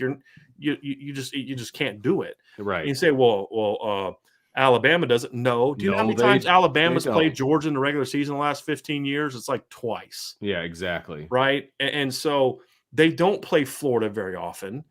They have to play the West, but not 5 of those teams aren't good every year. And you run the risk if you're going to play an LSU, like, is this the year that LSU, Ohio State, Clemson, and USC are all good? So I just don't see what value a lot of those SEC teams brings to playing Notre Dame. And the other thing, too, is some of those teams won't play Notre Dame under the conditions that Notre Dame requires, which is we're going to play home and home. Yeah, exactly. Florida for years. Notre Dame has tried to schedule Florida before. Now they're finally going to play, was it like 28, 29, something like that? Time right. Some crazy. It's in the 30s actually, because they're playing Bama, really? I think in 28 and 29 or something like that. In the 30s? I think so. I'll have to go find it. Gracious. But, the thing is 4 more head coaches for Florida. I know, right? Oh, 4? You think so? If it's in the 30s, it's going 31 and 32 is when those games are. Florida might have gone through 5 coaches by then, the way that they're going. 31 at least. 32. The point is, they play Bama, I think, in 28, 29. The point is, Georgia was never willing to do it because Georgia was never willing to come to Notre Dame. Right, exactly. That's the problem. And so why should I come down to the swamp when we have to do the return game is in Dallas or Atlanta or Charlotte or something stupid like that? In your area. And I mean, it's like basically 2 home games for the SEC team. Yeah. Right. So I just don't think there's a ton of value in playing those teams. Do I like seeing them play those teams from time to time? Yeah. And they are. They play A&M. They're playing Georgia. They just played Georgia. They've scheduled Alabama. They've scheduled A&M. They've scheduled Florida. Yeah. They're just not going to have them all in the same season. Right. The one team I'd like to see Notre Dame play a lot more is the one he brought up, Tennessee. Because there's some geographicness to that. There's a recruiting advantage. There's a lot of good Catholic schools and good private schools in Tennessee.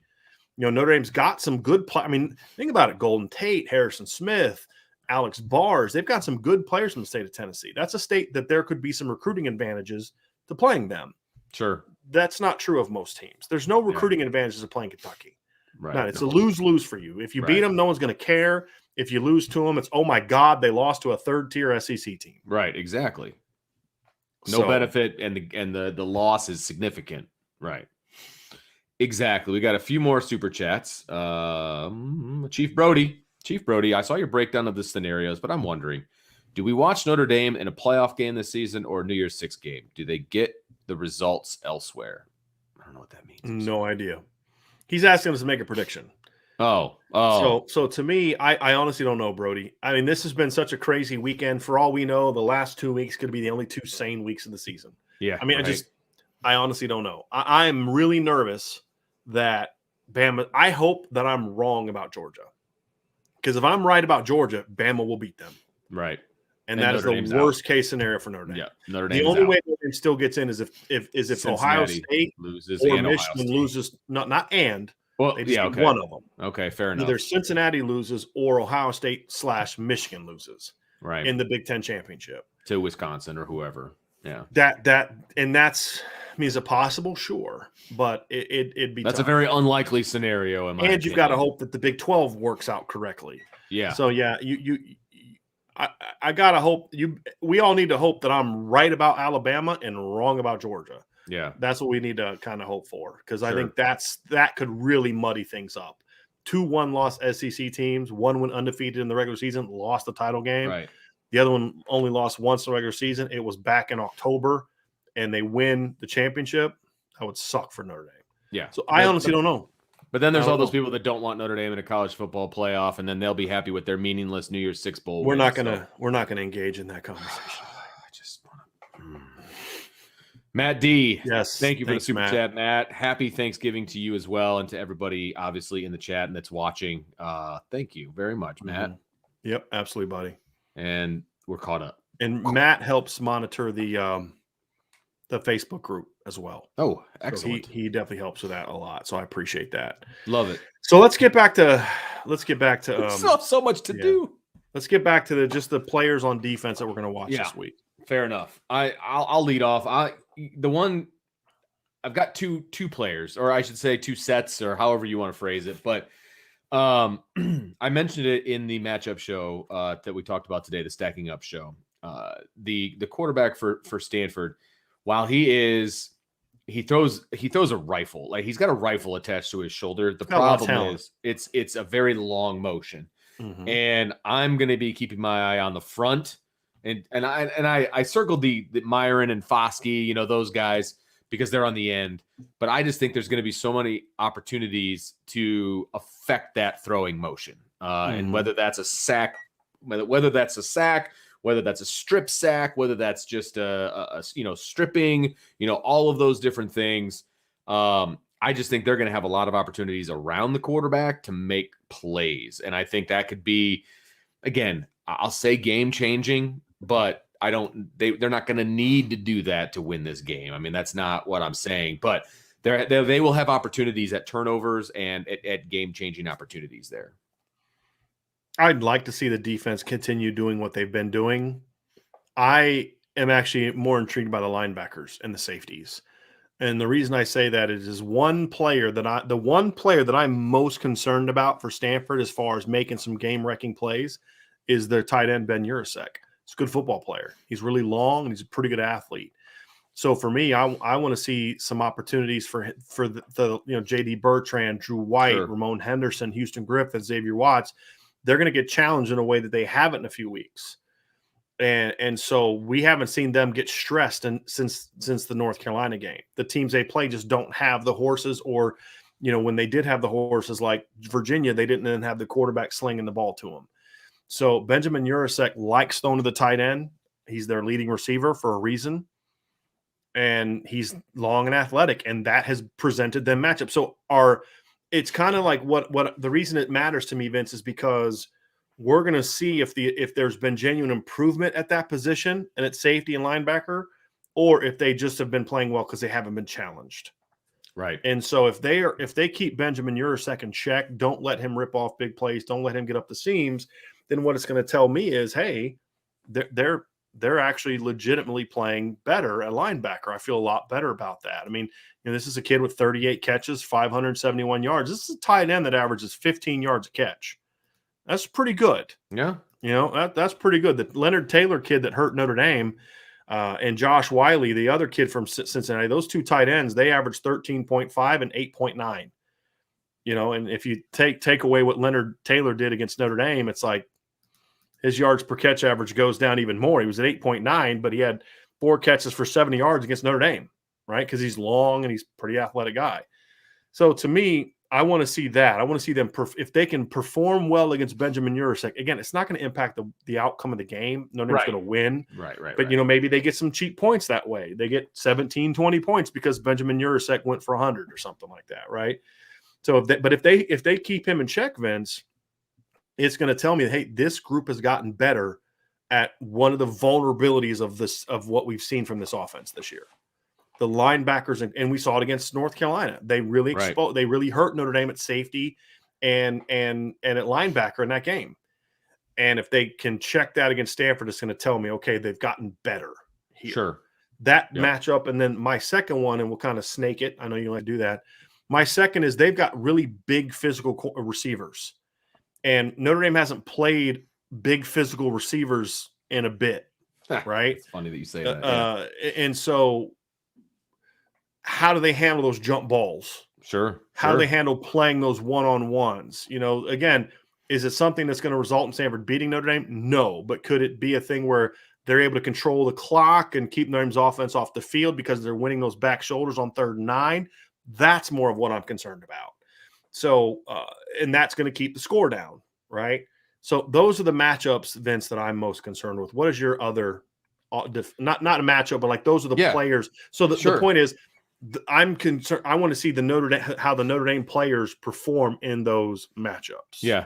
Well, it's funny because when we originally, our original concept for the show, right, is we come up with specific matchups and things like that. And I had written right here, cornerbacks versus big receivers. And so it's funny that you said that because that was my original matchup. But as far as a player that I'm going to be watching, it's Ramon Henderson because I love the experiment, and the experiment appears to be paying off at this point. He came in and played great 2 games ago, started in the last game. I want to see him continue to build on who he is. And it's early. It is super early. I'm not expecting him to be the second coming of Kyle Hamilton. That's not what I'm saying. But I do want to see him continue to grow and just kind of take this position. You know what I mean? Like I have been very happy with him there, but need to see him continue to build on what he's already done at safety. It's just fun to watch him play because he looks like a completely different player now that he's back at safety. He just looks loose. He's allowed to play back there. It plays to his strengths. I really enjoy watching 11 on defense. So that's going to be my last guy on defense that I'm going to be watching. Yep. And that's kind of falls in line with what I said. I think those two things play together is because how are we going to see that in coverage? It's going to be against a lot of times Benjamin Urasek. So it's going to be very interesting to see how that goes. And I also think too, Vince, to your point, by game 3, teams have some film on him now. Correct. And how does he react to what they're going to do to him? Hey, this kid just comes downhill, so we're going to hit him with a wheel route. Right. Okay, is he able to recognize that and peel and get underneath it, or does he just keep coming downhill and they just run right by him? Right. You're right. Those are things and almost this isn't even necessarily the worst game for that to happen to him. Right. To be honest with you, because it's not going to be a game-changing situation. I don't think it will be. I mean, just things that have to go really wrong. But now he's seen it, right? And so then, hey, look, man, you don't want to get embarrassed like that again. But I would even more like to see him see the wheel and play it. Come down and then just peel up and get over top of it, right? Because then that would tell me, okay, the instincts really are there. Like exactly, absolutely. He's doing it, and they've obviously repped it because Stanford they'll do nod and goes, they'll do double moves, they'll do wheels, they'll do post snap switches and stuff and use their size. So I'm going to throw it at them. And David Shaw knows Notre Dame's way better than we are. And he's not going to just come out and just run our offense, right? There's going to be some stuff. There's going to be 4 or 5, of those things. And how do they handle? How does Ramon handle that? How does Xavier Watts handle that? It's going to be something we're interested in seeing in this game. No doubt. Prediction time? Yeah. You ready for prediction time? Yeah, let's do it. Let's do our predictions. I love that. Okay. Somebody in there had a prediction earlier that was 48-6. Anthony L on his super chat. Yeah. And it was glorious because the person that he was close to on his prediction was me. And I have 49-6. And I am really hoping that 6 is 2 field goals and that Notre Dame continues to hold opponents out of the end zone. I am all on board with the Marcus Freeman mantra of let's keep him out of the end zone. Let's continue to do what we do. And Stanford, we talked about this earlier today as well. If Stanford played Georgia Tech, I think Georgia Tech wins by 10-14. Okay. This team is worse than Georgia Tech. Now, are you going to get a pick 6 and a fumble recovery return 70 yards for a touchdown from the defense? maybe, but that's not something that you can count on, okay? But consistency from the offense, staying aggressive. I think that they're going to continue on with what they did at Georgia Tech. I don't think that was, a unicorn for the season. I think that is who Notre Dame is, but I want to see it again. I think they put up points again. I think that, and again, it wouldn't surprise. And I said this in the prediction show last week. I wouldn't be surprised if they got a 50 burger last week, and they did. I won't be surprised if it happens again. I'm just not quite ready to go to Brian's lengths and say 50. It's funny because I had 52 written down. It was 52-6. I was like, you know what? I'm going to peel off a field goal. I'll go 49-6. It just made me feel better for some reason. But I really feel good about what this offense is doing, and I feel really good about what they're going to continue to do. And I think Tyler Buchner continues to get more comfortable because I think he's going to get a lot of snaps in this game. Maybe we see a little Drew Pine as well because they're not going to be worried about getting Cole Capon into the game, the guys like that. So, we'll see what happens. But in the way this game should go, the game flow of this game is you got the starters in there in the first half, one series in the second half, and then you start to back it off a little bit, but not from a game plan standpoint, from a personnel standpoint. Continue running your game plan on both sides of the ball, start sprinkling in some different guys. So I'm 49-6, Brian. So I went 52-13, and it's more wishful thinking offensively than anything else. And that what I mean by that is I don't know enough about what we've seen, what we're going to see from Tommy Rees to say definitively, hey, they're going to come out and they're going to still be tempo, they're going to attack. I said it earlier today. Feels like earlier today. I know, right? I said, look, my concern is that you watch Stanford, how bad they are on defense at run and stopping the run, that you just kind of you go back into your old bad habits of ground and pound. Right. And I hope we don't see that, because if that happens, it's going to be like a 31-13, 31-0, 31-6, something like that, right? And I don't want to see that. I want to see them come out and say, hey, if we're capable of scoring 100, we're going to score 100. That's not what you're going to do. It's the mindset, right? It's about we're going to attack until Coach Kelly tells me to stop. I remember watching the USC game in 2017. Notre Dame was up, gosh, Vince, I think it was like 42-14. And Chip Long calls a play action bomb to Brandon Wimbush. Do you remember that? Yeah. Because he's like, look, I'm running my offense till Coach Kelly tells me to stop. And then after that play, Coach Kelly was like, hey, Chip, it's 42-14. And by that point, it was third quarter. I mean, Coach Kelly was right. Like that is a sort of a run. That is a salt in the wound thing, sure, right? Sure. And Chip Long wasn't here in 2014. Brian Kelly was. And Brian Kelly remembers the grace that Steve Sarkisian showed his team in 2014 when they beat Notre Dame 49-14. USC could have scored 70 that day if they wanted to. Right. And that's a real thing. Right. Yeah. That more is that I'm like what he did in that game. You had proved your point. You know what I mean? Like mindset accomplished, agenda accomplished.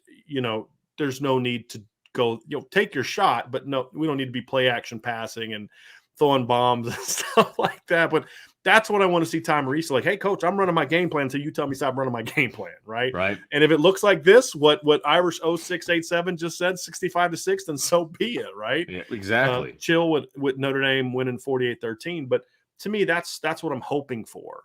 So it's more of a hopeful prediction than it is this is what's going to happen. Because as I said before, I don't have a crystal ball.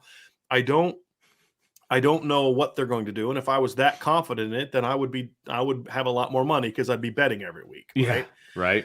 But 52-13, I just feel like it's going to be hard to keep. It's going to be hard to go as many quarters as Notre Dame will have to go to not give up a touchdown. I don't care how bad your competition is. You're right. You're up. That would be a heck of an accomplishment, man. Yeah. A heck of an accomplishment. And so, and I'm not even like, hey, they're going to get a garbage touchdown on Notre Dame's backups. I'm not even saying that. I think they're going to hit a couple back shoulders. There's going to be some sort of blown play or big play by Stanford that's going to lead to a score. That's how I see it. Now, if I'm wrong and they just don't let them get in the end zone again, awesome. Oh, I mean, that's no. I mean, Marcus Freeman's already one of the highest paid defensive coordinators in the country, and it may not be enough if they go out and go 4 straight games without giving up a touchdown. Seriously. Yeah, you're not wrong there. But that's why Kevin Hurley, that would be the most boring, awful game. There was a 5-3 game, or was it a 4-2 game? There was a 5-3 game. At one point in time, I saw it on TV. There was a 5-3 game. It was like early in the first half, but it was like a team had 2 field goals and a safety. It's like a couple weeks ago. Wow. It'd be so incredibly boring. Yes, that would be so. We would have a different. We would have a very different conversation later this weekend. Yes, about Notre Dame's chances moving forward. Yeah. If that was the case. We got a super chat from Matt D. Vince. Okay, hit it. There you go. Matt D says, "If Notre Dame, thank you, Matt. By the way, if Notre Dame doesn't get in the playoff and gets to New Year's 6, why not start Buckner now so he isn't a deer in headlights in Columbus next fall? No disrespect to Cone, but Tyler is the future. Notre Dame 48, Stanford 6." Because I think that would be disrespect to Jack Cone. Like, Jack Cone's battled his butt off all year to help you go 11. And we're assuming Notre Dame wins but doesn't get in the playoff. That's Matt's premise. Jack Cone has been a reason for that. Yeah. You know, you beat Stanford, you beat Florida Florida State because of him. And he leads you on a game-winning drive against Toledo. He leads you on a game-winning drive against Virginia Tech, right? He does the things. He's playing brilliant football in the month of November. He does all that, and then you say, well, we didn't make the playoffs. Sorry, Jack. Your reward is you're not playing in the bowl game. Yeah, that's messed up. That would be – and here's the thing. Good luck getting a grad transfer that's worth a darn to come play for you after that.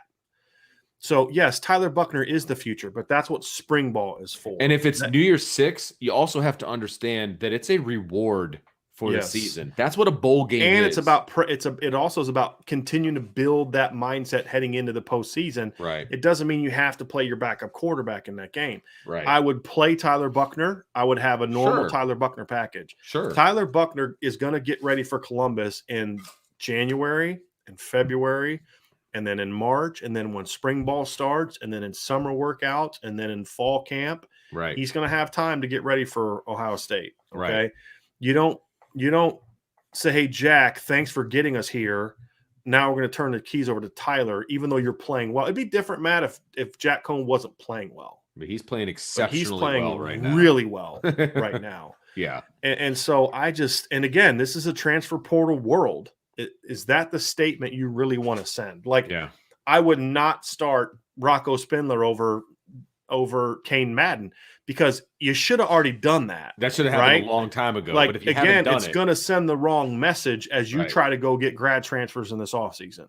Hey, you can go to Notre Dame and you get to a bowl game. If you're not in the playoff, they're just going to bench you for the bowl game.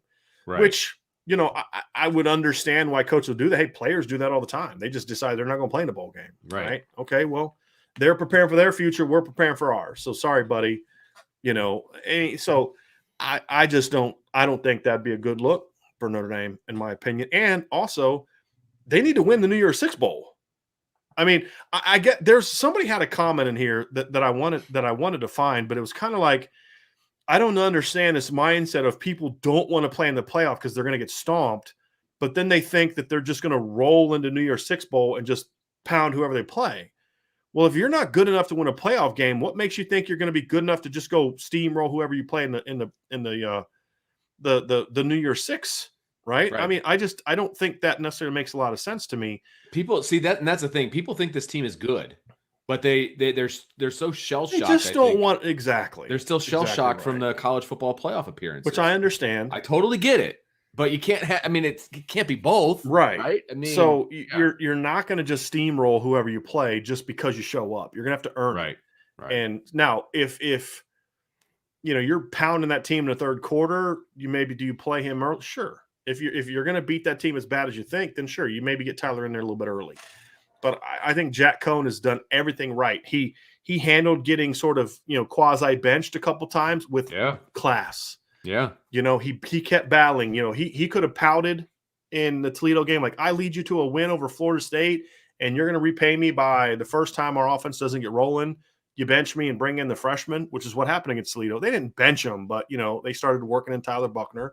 Then I come off the bench and lead you to a victory, and then things don't go well against Cincinnati and everybody's ready to kick me to the curb. I get benched against Virginia Tech. and I stay locked in. I cheer on Tyler. I help Tyler on the sidelines. And then when my number's called, I come and lead the team to 10 points and we win the football game. And then I play this great in November and we blow teams out. And this is how you repay me. Like that would be wrong in my opinion. I agree. So I understand where you're coming from, Matt, completely. I couldn't justify that as long as Jack's healthy. And I know the counter, well, players do that. That's fine. Let the 18, 19, 20, 21-year-olds do that. The grown-ups need to be setting the right example of, hey, we're going to finish strong. Finish strong, right? It's that mindset we talk about. How can you say we're going to finish strong if you're benching your seniors who get one last shot to go show something to the NFL scouts? You dance with who brung you, baby. Right. We're going to finish strong. Yep. And to me, that's how it should be. But I get the question, Matt. I do. And I think it's a very fair question. It's just not what I would do. I'm going to roll through some of these scores, and then I'll get down to the next super chat. Matt D, real quick. This is a follow-up what we were talking about. Matt, you made a good point. I should have thought about that big picture, and I didn't. No, but again, I get it because we weren't trying to knock you down. Here's the thing, Matt lives in Columbus, right? So Matt has been – he wants to win this game, Matt has been thinking past every game that Notre Dame plays before that game since it was signed, okay? So I get it, buddy. I really do get it. But yeah, I think it's again the mindset I've always had, right? We always talk about this finish, right? And that includes the postseason, right? Especially for a program like Notre Dame. If Alabama gets into a New Year's Six and they don't want to take it seriously, whatever. They've won 97 national championships the last 10 years, right? Whatever. I don't care. Notre Dame's not there yet. Right. They need to do what it takes to win. That's my 2 cents. All right, but the question is fair. Yeah. No, absolutely. Roll through some of these some score predictions. I think most people are kind of in the neighborhood that we are, which is fantastic. Searcher Green, a little bit more close, a little closer. That would be not a good. No, that would not be good. That would be concerning. That would be playoffs done. Yeah, I agree. That would be playoffs. No chance at the playoffs if that happens. No chance in the playoffs if that happens. Oh, here we go. Old Grim. Yeah, a lot of people are very similar to us, which is awesome. So yeah, it's a statement game opportunity for Notre Dame from a rivalry standpoint. It's a statement game opportunity for the college football playoff. Yeah, there's a lot more at stake in this game than maybe people might realize if your focus is on Stanford. If your focus is on Stanford, you're like, this team stinks. What are you really going to learn? It's not about what you're learning. It's about what you're proving. Exactly. And that's what this game is about for me. So no question. That is going to do it. Vince, thanks for the night show. We are going to be back Friday. Yes. Right? We will not have live shows tomorrow unless there's some sort of breaking news. Then it'll just be me because I don't have 5 kids to take care of. So hopefully there's not. Hopefully we have a nice, calm Thanksgiving. I want all of you, thank you again so much for all your help, for being with us, for helping us to grow, for everything that you've done. Have a wonderful, awesome, amazing Thanksgiving as you're punishing that turkey and all the good stuff tomorrow. Be thinking about your IB family. Be thinking about what you're thankful for. I know I'm thankful for Vince. I'm thankful for all of you. I'm thankful for having an incredibly supportive wife. And I'm thankful that we have been able to go on this journey together. And y'all, we are just getting started. So have a great, great Thanksgiving, a safe Thanksgiving. And we will see you all again Friday if you can kind of get out of your Thanksgiving coma, which I can't guarantee that I will. Right. Okay. And then we're back at it. So everybody enjoy, be safe, and we will talk to you again very, very soon.